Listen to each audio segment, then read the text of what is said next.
আসছে 6 ফুট 4 ইঞ্চির বেশি উচ্চতার দানব জিদান ইউসুফ। লাল সবুজের জার্সি গায়ে লড়াইয়ের ময়দানে নামতে প্রস্তুত ম্যানচেস্টার ইউনাইটেড থেকে উঠে আসা অ্যাডাম আব্বাসও। গোটা এশিয়াকে চ্যালেঞ্জ জানাতে প্রস্তুত হচ্ছে বাংলাদেশ ফুটবল দল। সাবজয়ী রোনালদোর কোচ কথা দিয়েছিলেন 2034 সালে সৌদি বিশ্বকাপে অংশ নিবে বাংলাদেশ, আর সে লক্ষ্যে দলকে প্রস্তুত করছে তারা। হামজার ফেরার পরে বাংলার ফুটবলে বইছে জোয়ার, তবে বাধা ছিল একটা ব্যালেন্স টিম তৈরি করার।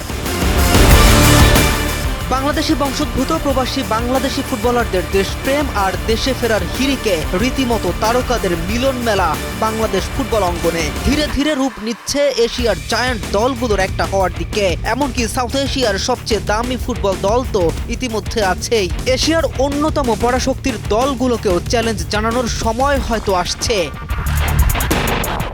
জামাল ভুঁইয়া যখন ডেনমার্ক ছেড়ে বাংলাদেশের হয়ে খেলতে এসেছিলেন, অনেকের হাস্যরসের শিকারও হতে হয়েছে বাংলাদেশ ক্যাপ্টেনকে, তবে তিনি হাল ছাড়েননি। এরপরে হামজার ঐতিহাসিক আগমনের পরে একে একে সমিত সোম, ফাহমিদুল, কিউবা মিচেল, জায়ান আহমেদ থেকে শুরু করে সুলিভান ব্রাদার্স, ট্রেভর ইসলাম আর এখন জিদান ইউসুফ ও অ্যাডাম আব্বাসের আসার অপেক্ষায়।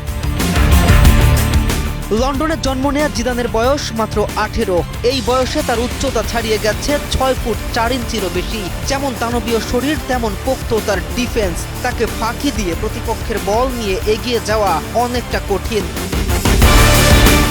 আর অ্যাডাম আব্বাসও কম যান না। অ্যাডাম আব্বাসের উচ্চতা প্রায় 6 ফুটের বেশি। শারীরিক গঠনে তিনিও কম যান না। পুরো 90 মিনিট একই রকম স্টামিনা ধরে রেখে লড়াই চালিয়ে যাওয়ার মতো শারীরিক সক্ষমতা, গতি, ড্রিবলিং সবই আছে এই স্ট্রাইকারের।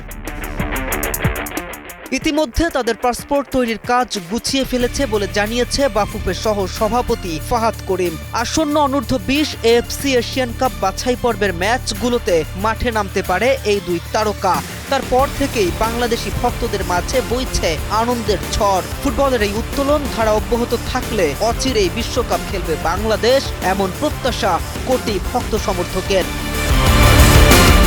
কে এম রাফিন, নিউজ 24।